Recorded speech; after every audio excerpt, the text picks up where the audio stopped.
Now we move to the second section of tonight's reflection, and that is the dating of the book of Revelation.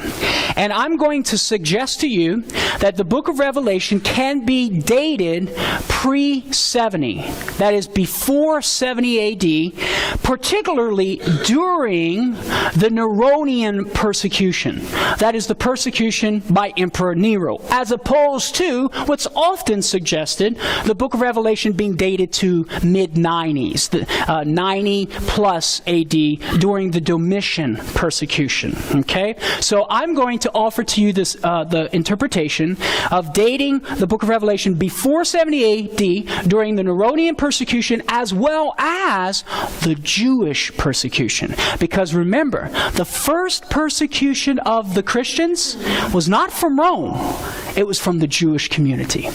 And that is a key to help us understand what's going on in the prophecy and precisely the dating of the prophecy as well, at least the dating of the written text of the book of Revelation.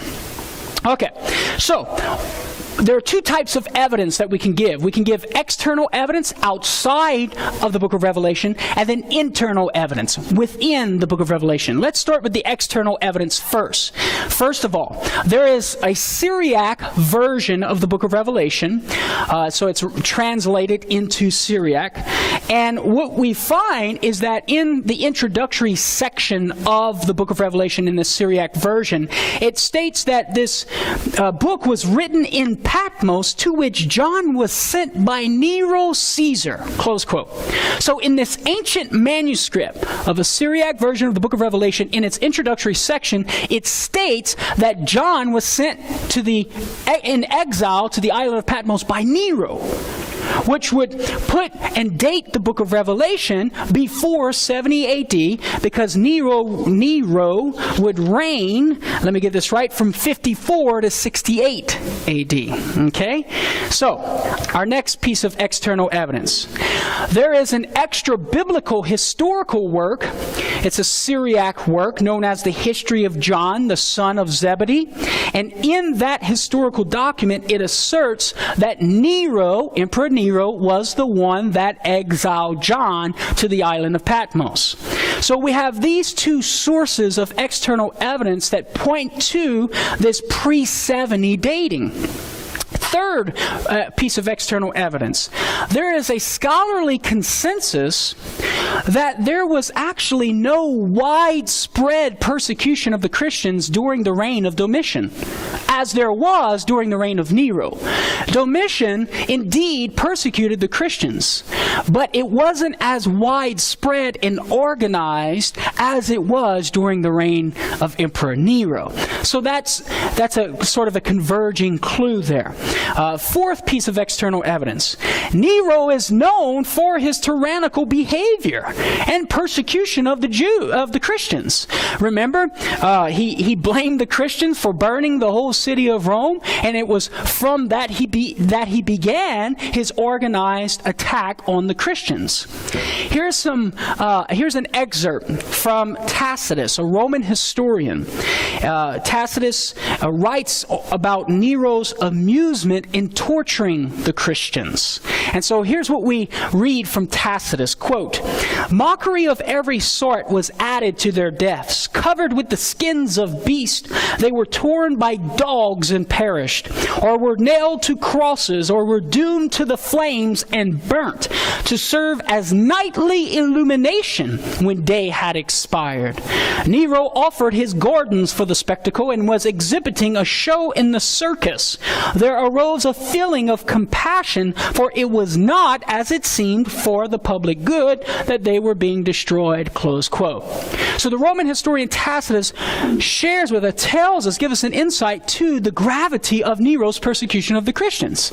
Feeding them to the dogs, to the beasts, putting them on crosses, lighting them on fire to be candlesticks in the night, and putting them in his Gordons for spectacle, for show, for entertainment. All right? So we get a sense of the gravity of Nero's persecution, which seems to fit and parallel the intensity of the persecution that John gives us an insight to in the book of Revelation. Okay? Now, That's the external evidence that would seem to point in the direction that the book of Revelation predates 70 AD, during the reign of Nero. The internal evidence, in my opinion, is very conclusive, is very demonstrative of this pre-70 AD dating. Clue number one from the internal evidence. Just basically, as we're going to see over the next 5 weeks, the book as a whole makes much more sense under the period of the Jewish and Neronian persecution prior to the destruction of Jerusalem. When I show you the interpretive key, which is basically the principle of content and unity, reading the New in light of the Old, reading John's prophecy in light of the Jewish prophets who came before him, Jeremiah, Isaiah, Ezekiel, Daniel. And once you can read John's prophecy, a good Jewish prophet, in light of the Jewish prophets who preceded him, you're able to see the parallels and make pretty darn good theological conclusions about what's taking place in John's prophecy. And so once we see that, and we see it over and over and over again, as we use the key, as we go throughout the whole book of Revelation, you're going to see that the book as a whole makes much more sense.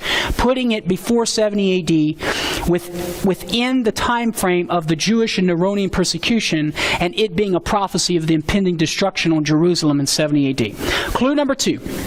The early letters to the churches suggest Jewish persecution, which would fit with a pre-70 AD dating when the Christians were being persecuted by the Jews. We see it particularly in Acts chapter 12, in the Acts of the Apostles, and in particular Acts chapter 12. Remember James the Greater, he has his head cut off from one of the religious leaders of the Jewish community. And all throughout the book of Acts, the early Christians were being persecuted by the Jews. Okay? And we get a hint of this actually in the letters that are to be written to the 7 churches in Asia Minor. Here's what we read in Revelation 2, 9 through 10. Quote, I know your tribulation, this is Jesus speaking, I know your tribulation and your poverty, but you are rich, and the slander of those who say that they are Jews and are not, but are a synagogue of Satan. Do not fear what you are about to suffer. Close quote. So notice how within the context of suffering, that these Christians are going to endure suffering. From whom does the suffering come? Those who claim to be Jews, but are not real Jews. And they're called a synagogue of Satan. Could you imagine Father getting up at the pulpit on Sunday and saying, you church of Satan, and reprimanding his flock? I don't think there would be anybody left in the pew, and the collection basket would be 0, all right? Okay? Jesus doesn't hold any punches, folks. Okay? So we see here a hint that the Christians to whom John is writing and giving hope and consolation to in the midst of their suffering, that suffering is coming from the Jewish community, which parallels and fits that first century Jewish persecution of the Christians prior to 70 AD in the mid-50s and into the 60s. Clue number 3 from the internal evidence. The author is familiar with the temple, with Solomon's temple. He's given an instruction to measure the temple. He's familiar with the forms of worship within the temple. And we're going to see this played out in the book of Revelation. So if you take a look at Revelation 11, 1 through 4, we read this. Then I was given a measuring rod like a staff, and I was told, come and measure the temple of God and the altar. The nations will trample over the city for 42 months. Now, folks, if John is being given the command to measure the temple and the altar in the temple, well, as some scholars would suggest, that seems to indicate the temple was still standing. It wouldn't make sense for John to receive the instruction if the temple was already demolished and burnt to the ground by the Roman Empire, which would come after 70 AD, right? So this text here is a clue to suggest that this prophecy is being given to John, and he is writing it prior to 70 AD. And notice how it says the nations, that is the Gentiles, okay? A Gentile empire will trample the city for how many months? 42 months, 3.5 years. Guess how long the Jewish-Roman war lasted, culminating with the destruction of the temple in Jerusalem in 70 AD. It lasted 42 months, 3.5 years, you see? And so this is a key text that would point us in the direction of dating the book of Revelation before 70 AD and it being a prophecy about the destruction of Jerusalem. Clue number 4 from the internal evidence. We see that there is evidence that the impending judgment that is to come is on Jerusalem. So what I'm going to do right here in a few minutes, we're going to look at it in detail for the next 5 succeeding weeks, okay? So here's a little summarized form of what's to come for the next few weeks. The first piece of evidence that suggests that the judgment that is being prophesied about by John is the judgment on Jerusalem. And that is in Revelation 11, 7 through 8, that city that's going to be trampled for 42 months by a Gentile empire, right? Here's what St. John tells us. And when they have finished their testimony, the beast that ascends from the bottomless pit will make war upon them and conquer them and kill them. And their dead bodies will lie in the street of the great city, which is allegorically called Sodom and Egypt, where their Lord was crucified. Close quote. So the great city that's going to be trampled on by a foreign nation, and all the bodies will be laying in the street. That nation will make war upon them, conquer them. It's that great city is the city where our Lord was crucified. What city was that? Jerusalem, friends. Now, somebody might say, well, he was crucified on the outside walls of outside of the walls of Jerusalem. Well, yes, he was on the hill of Calvary, outside of the walls of Jerusalem, but the great city where our Lord was crucified indeed was Jerusalem. So this is our first, not our first, but one of the pieces of evidence that would seem to indicate that this prophecy of judgment is particularly a prophecy of judgment within its literal historical context on Jerusalem. Our second piece of supporting evidence, which I find fascinating, there are tons of parallels between John's vision in the book of Revelation and Ezekiel's vision in his prophecies about the destruction of Jerusalem that would take place in 587 BC by the Babylonian Empire. Okay? So follow that line of reasoning there. John's vision has various details and images that parallel verbatim Ezekiel's vision, which was about the impending destruction of Jerusalem in 587 BC by a foreign nation. So if you can see these parallels between the two visions, what's the theological conclusion about John's vision? John's vision must be a prophecy about impending destruction on Jerusalem by a foreign nation, just like it was for Ezekiel. You see? So let's look at the parallels here. Number 1. We have the theme of the throne, the image of the throne in Revelation chapter 4 and Ezekiel chapter 1. They both get a vision and a tour of the heavenly throne room of God. Secondly, we have the image of the slain under the altar. In Revelation 6, 9 through 11, remember St. John sees those souls who were martyred for the testimony of Jesus under the altar. And we'll get back to that, and I'll spend a little bit more time on that when we get to Revelation 6. But that same image is seen by Ezekiel in Ezekiel 6. There were some slain for the testimony of Almighty God. We read about the seal on the foreheads of the faithful to God in Revelation chapter 7 and Ezekiel 9. They both speak of the faithful remnant of God's people being sealed on the foreheads, which would be a sign of their protection from the impending destruction of the judgment of God. We also read about the coals from the altar in Revelation 8 and Ezekiel 10. The eating of the book. Ezekiel was told to eat the scroll in Ezekiel chapter 2. Well, guess what? John is told to eat the scroll as well in Revelation chapter 10, verses 8 through 11. You also have the measuring of the temple, right? Ezekiel, in Ezekiel chapters 40 through 43, God told Ezekiel, measure the temple. What happens after that? The temple is destroyed. John's told to measure the temple.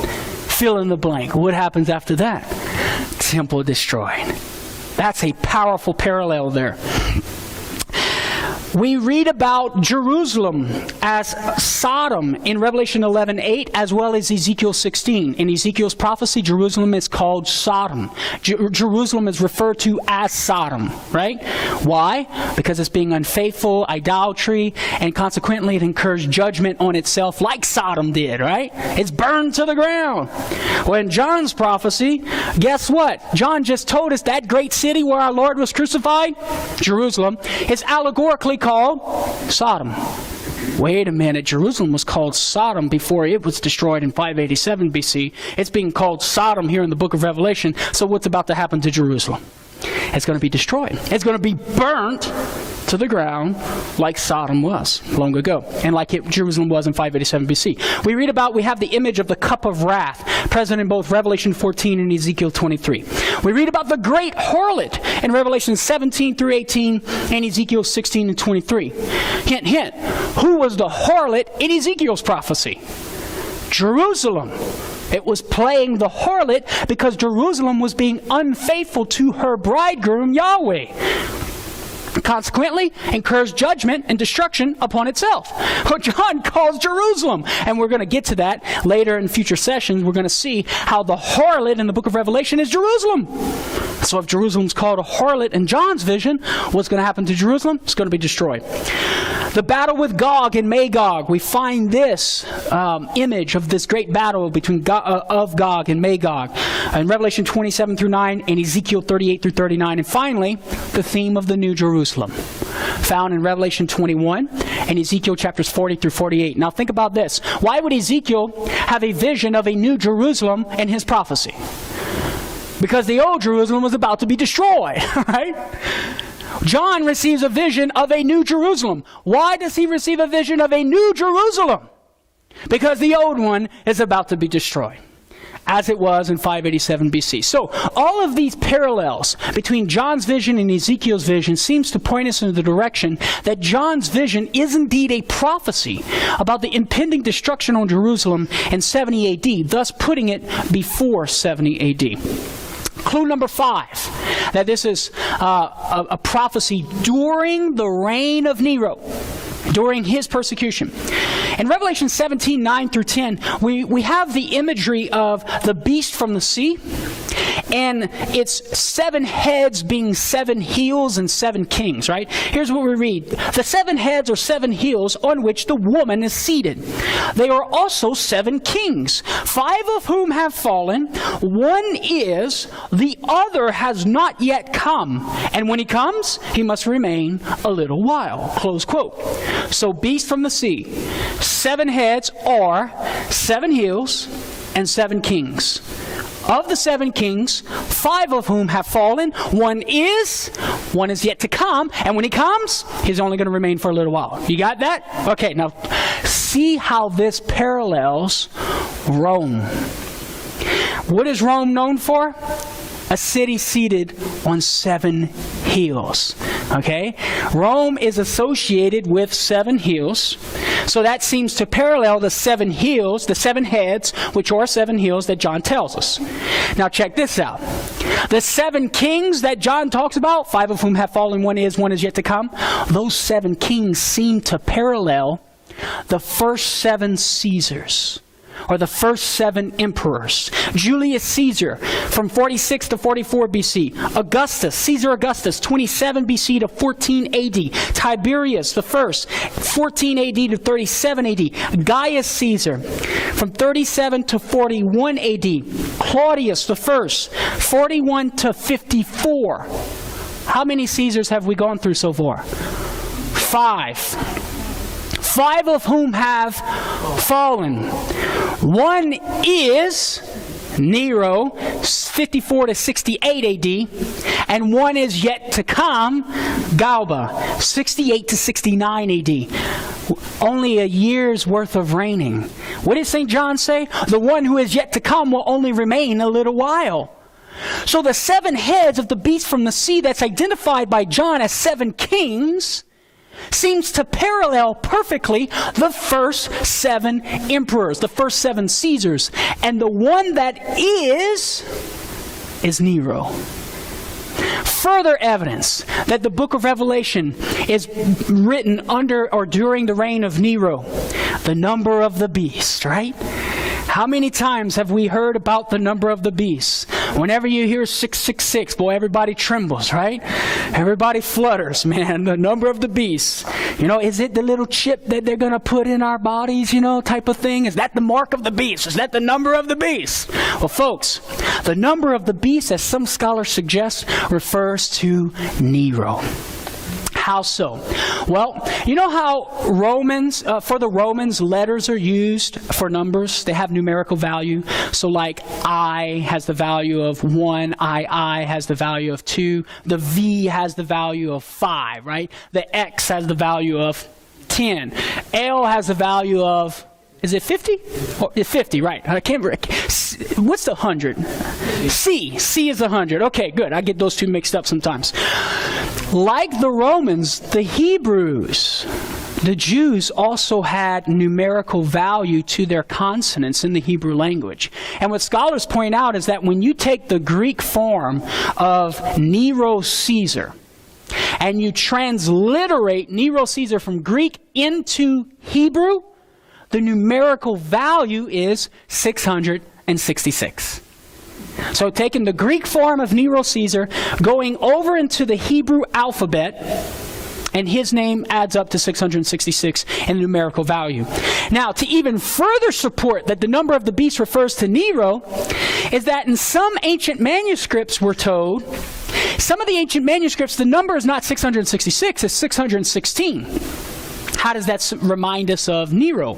Well, if you take Nero Caesar in its Latin form, and you come over into the Hebrew alphabet, Nero Caesar from Latin into Hebrew adds up to 616.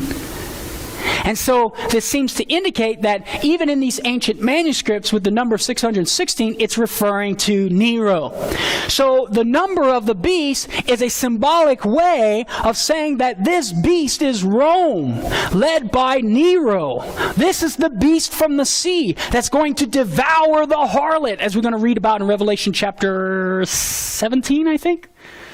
I might be messing up on that, but we'll see when we get there. Okay?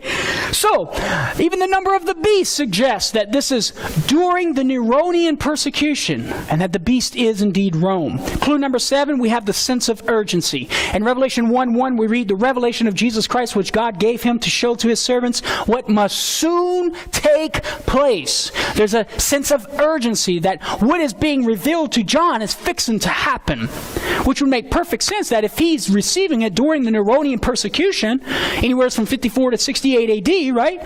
That the prophecy of judgment is fixing to come to in 70 AD with the destruction of Jerusalem. Revelation 22, 6 through 7, we read, the Lord has sent his angel to show his servants what must soon take place. And behold, I am coming soon, Jesus says. And as we're going to see in a minute, that theme or that motif of Jesus coming signifies he's coming in judgment. It's not necessarily his second coming at the end of the world, which will be a coming in judgment as well, but just the idea of him coming can mean he simply will inflict judgment and punishment on those who are being unfaithful to the covenant. And finally, the last clue that suggests this pre-70 AD dating, prophecy is about the destruction of Jerusalem during the Neronian Jewish persecution. And that is the cataclysmic imagery, all right? Let me preface it by saying this. Many people think that the book of Revelation is only and all about the end of the world, right? Because it has all of this sort of world-ending imagery, you know?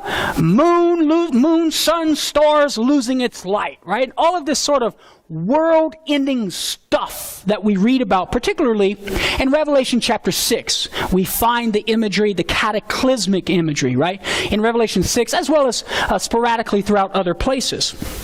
But what's important to note is that when seen in light of the Jewish prophecies and the Jewish tradition, such cataclysmic imagery does not mean the end of the world, but the end of a world. The same imagery that's used in Revelation 6 is the same type of imagery, for example, used by the prophet Isaiah in Isaiah chapter 13 when he's prophesying about the destruction of Babylon. Remember Babylon? In 587 BC, King Nebuchadnezzar, Babylonian Empire, ransacked Jerusalem, destroyed Jerusalem, took the southern Israelites into captivity in the Babylonian exile, right? Well, Babylon, 70 years later, would be destroyed by King Cyrus, the Persian king, okay? And then you would have the Medo-Persian kingdom succeeding Babylon. And then after the Medo-Persian kingdom, you would have Greece and then Rome, okay? But in prophecy about the destruction of Jerusalem, here's how Isaiah describes it. The oracle concerning Babylon. Okay, there's the context. The oracle concerning Babylon, which Isaiah the son of Amoz saw. Wail, for the day of the Lord is near. As destruction from the Almighty it will come. For the stores of the heavens and their constellations will not give their light. The sun will be dark in its rising, and the moon will not shed its light. And Babylon will be like Sodom and Gomorrah, right? So there's the cataclysmic imagery. Stores from heavens and their constellations not giving their light. Sun being darkened, moon being darkened, not shedding its light, etc. Okay? But Isaiah uses that imagery when he's prophesying about the destruction of Babylon. Now, why such cataclysmic, catastrophic imagery when talking about the end of a kingdom? Well, because when a kingdom came to an end, it was world-changing. It describes not the end of the world, the cosmos as a whole, but the end of a world order. Further, what do we use the sun, the moon, and the stars for? Keeping time, right? And so if the imagery of the sun, moon, and stars losing their light is being employed and used, what does that suggest to this kingdom? Your time is up. And so the cataclysmic imagery that's being employed in the book of Revelation, which in light of the Jewish tradition, would seem to suggest that this is not a prophecy primarily. Does it have hints and does it point to the end of the world? Yes, and we'll look at that in future sessions. But primarily, it does not mean the end of the world. It suggests the end of a world. And when you take that clue, in light of all the other clues that we've seen so far, it would seem to suggest that the prophecy is about the end of the world of Jerusalem, the temple world, the world of the old covenant, you see. The new covenant has come, so the old is passing away. And that is a primary physical, concrete example of that reality, precisely because of the infidelity of the Jewish people at that time in the first century, who killed the Messiah, right? At least the Jewish religious leaders, and who were killing off the Messianic people, the people of the Messiah. And consequently, because of that infidelity to the covenant, they incur upon themselves the curse of the covenant, which is destruction. Destruction by a foreign nation. Moses prophesied about it way long ago. In Deuteronomy chapter 28 on through chapter 30, Deuteronomy would talk about the blessing and the curse of the covenant, right? You're faithful to the covenant, blessing. You're unfaithful to the covenant, curse. Did that happen in Israel's history throughout salvation history? Indeed. When they were unfaithful to the covenant, guess what? Foreign nation comes in, wipes them out. We see that primarily in 587 BC. Temple destroyed, Jerusalem destroyed. They go back to Jerusalem. They rebuild the temple. They rebuild Jerusalem. They're unfaithful to the covenant again by killing their very Messiah and his people, and consequently, they incur the curse of the covenant once again.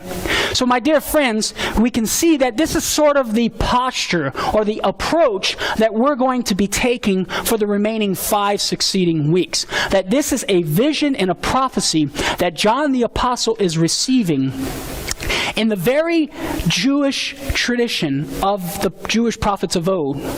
And it is a prophecy about the impending destruction of Jerusalem in 70 AD.